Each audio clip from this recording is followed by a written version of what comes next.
आज आज हमारा जो टॉपिक है वो पॉलिटी से रिलेटेड है। नागरिकता, सिटीजनशिप। सेकंड ग्रेड में एसआई में भी आता है। Second grade SI, SSC, CGL है ना, वहाँ भी ये टॉपिक नागरिकता है।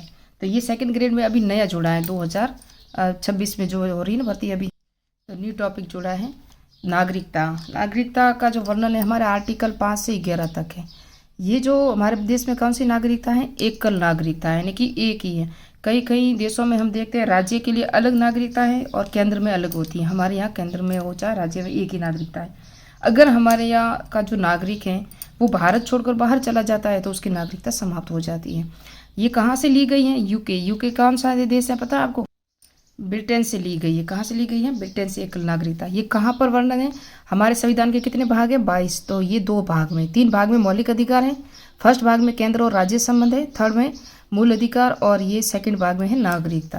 नागरिकता का अर्थ क्या होता है? एक ऐसा व्यक्ति जो किसी संप्रभु राष्ट्र के प्रति निष्ठा रखता है, उसके संरक्षण का हकदार है। यानी कि ये हम है, हमारी जो हमारा कर्तव्य क्या है? आज मोदी जी ने घोषणा कर दी कि आप हर चीज़ बचाइए, और यानी कि आने वाला वक्त है वो खतरनाक है, इस तरह से कुछ सोना ना खरीदे, ऐसी कुछ बातें की है ना। इससे क्या है, हम सबको समर्पित होना होगा राष्ट्र के लिए। और हम क्या चाहते हैं? हमारा संरक्षण, हमारी सुरक्षा हो। हमारी सुरक्षा किससे चाहते हैं? हम देश से चाहते हैं। तो हम देश के लिए, देश हमारे लिए। इस तरह से ये इसका अर्थ है नागरिकता। इसका अनुच्छेद देखेंगे, 26 जनवरी 1950 से पूर्व में जो अनुच्छेद हुए थे 5 से 8 तक, ये होते लागू। और इस पर जो वर्णन है यहाँ पर, और 26 जनवरी 1950 के बाद नागरिकता अधिनियम 1955 हुआ था। ये कब लागू हुआ था वो देखेंगे हम। और ये 9 से 11 तक अनुच्छेद है। अनुच्छेद 5 में क्या है? संविधान के प्रारंभ में नागरिकता, जो नागरिकता होती है ना, जो अधिवास के आधार पर यहाँ हम रह रहे हैं तो हमारी नागरिकता है। हम यहाँ से अकेले थोड़ी ना रह रहे हैं, हमारे दादा परदादा जो भी थे वो यहाँ थे ना। किस आधार पर नागरिकता दी जाती है, किस आधार पर नागरिकता समाप्त होती है, वो भी देखेंगे हम। जिसका जन्म भारत में हुआ हो या जिनके माता पिता में से कोई एक भारत में जन्मा हो, ये इनकी या तो ये होना चाहिए या ये होना चाहिए, या संविधान लागू होने से पूर्व 5 वर्ष पहले भारत में रहते हो। यानी कि 1947 में हमारा 1950 में 26 जनवरी 1950 को हमारा देश में संविधान लागू हुआ था, जबकि 15 अगस्त 1947 को देश आज़ाद हुआ था। आज़ादी से पहले नहीं, ये कह रहे हैं लागू होने से पहले, यानी कि 26 जनवरी 1950 से पहले 5 वर्ष जो भारत में रहता है वो उसे भारत की नागरिकता प्राप्त है। आर्टिकल 6 में डेट ऑफ परमिट, यहाँ पर क्या किया गया था? यहाँ एटली की घोषणा हुई थी, आपको पता हो तो 20 फरवरी 1948 को हुई थी, 1947 को एटली घोषणा पत्र आपको कई बार एग्जाम में मिलाने के लिए भी एमसीक्यू दिया जाता है। पाकिस्तान से भारत आने वाले, यानी कि 20 फरवरी 1947 को एटली ने घोषणा कर दी कि जून तक 1948 तक हम देश आज़ाद कर लेंगे भारत को।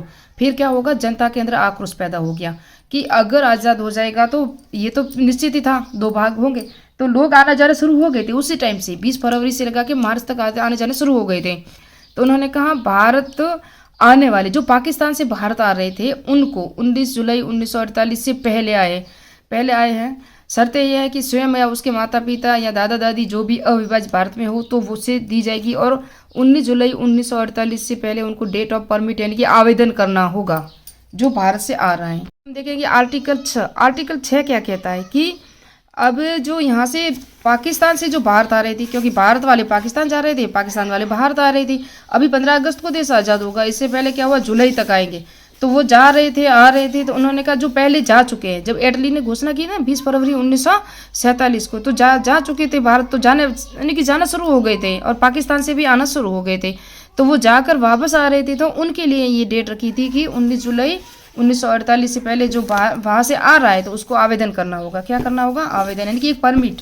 आप कभी जाते हो ना, ये देखो मैंने कहा ये भारत पाकिस्तान है, पाकिस्तान से आ रहे हैं, क्योंकि 15 अगस्त को आज़ाद होगा, अभी जुलाई चल रहा है, तो ये आ रहे थे पहले उनकी जब घोषणा की। अब जब इनको पता चल गया भारत सरकार को कि ज़्यादा लोग आ जा रहे हैं तो उसको रोक तो लगा नहीं ना, इसलिए उन्होंने कहा आवेदन करना होगा। और ये भी देखना होगा कि आपके दादा या परदादा दोनों में से कौन भारत में था जब एकीकृत भारत था। अभी तो टुकड़े होने ना, टुकड़े हो जाएंगे, फिर बाद में देखेंगे, क्योंकि ऐसा ना हो कि बाहर से भी कोई आ जाए, यूएसए भी, लेकिन वहाँ से आपका वंशक्रम या दादा दादी जो भी पुराने पूर्वज आपके यहाँ रह चुके हो तभी आपका पंजीकरण होगा। फिर आपको 6 महीने के बाद अधिकारी वर्ग होंगे, वो आपको नागरिकता देते हैं ना देते ये उन पर निर्भर होगा। आर्टिकल 7 क्या कहता है, अब भारत से पाकिस्तान चले गए, अब पाकिस्तान वाले तो आ गए, अब भारत से पाकिस्तान चले गए, फिर वापस आ गए, भारतीय मूल के व्यक्ति थे।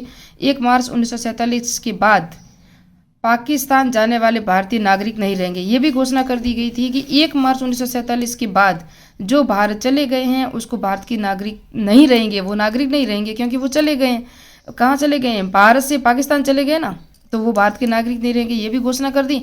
और भारत से पाकिस्तान चले गए, फिर वापस आ रहे हैं, तो अब उनको क्या करना पड़ेगा, उनको भी पंजीकरण या आवेदन करना होगा। आवेदन तो करना ही होगा, आवेदन करोगे तभी आपको यहाँ, ये भी अब यहाँ से जा चले गए तो अब कहा कि अब ये भारत के नागरिक नहीं है, अब वापस आओगे, आप परमिट लोगे, आवेदन करोगे, फिर आपका पंजीकरण होगा, फिर अधिकारी वर्ग आपको नागरिकता देंगे। तो ये है आर्टिकल 7 में।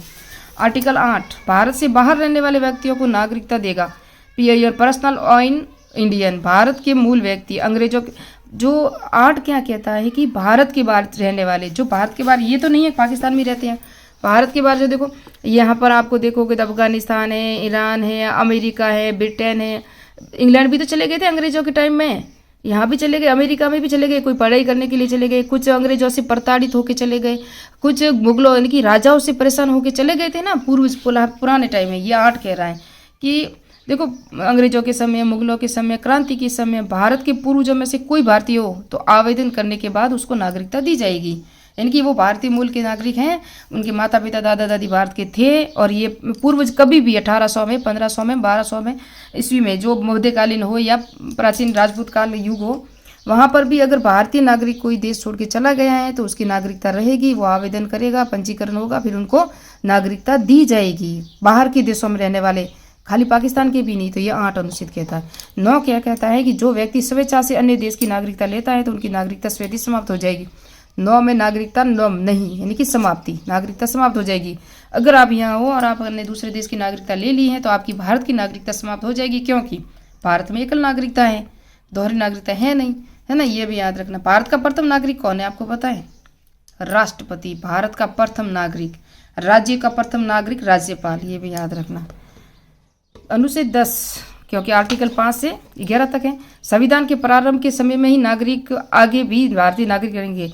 जब संविधान बना उस समय भी भारत के नागरिक थे, वो आगे भी भारत के नागरिक ही रहेंगे, क्योंकि वो यहाँ पर ही हैं, यहाँ पर ही जन्मे हैं और यहाँ ही उनकी जो जायदाद वगैरह है। अनुच्छेद 11, नागरिक संबंधी कानून बनाने की शक्ति संसद को होगी। नागरिकता देने व नागरिकता समाप्ति के संबंध में जो कानून होगा वो कौन करेगा, कौन देगा? अब जब नागरिकता वगैरह पे सब आ गया, भारत पाकिस्तान अलग भी हो गया, सीमा रेखा भी बन गई, तो क्या होगा? अब संसद कानून बनाएगी भारत में। कौन बनाएगी? संसद। संसद के द्वारा ही आपको नागरिकता दी जाएगी। भारतीय नागरिकता अधिनियम बनाया गया, 1955 अधिनियम लाया गया, और ये लागू कब हुआ? 30 दिसंबर 1955 को। कौन सा? भारतीय नागरिकता अधिनियम। इस पर संशोधन भी हुआ है। कितनी बार हुआ है? 6 बार संशोधन हुआ है, आप देख सकते हो। 6 बार संशोधन, 1986, 1992, 2003, 2005, 2015, 2019।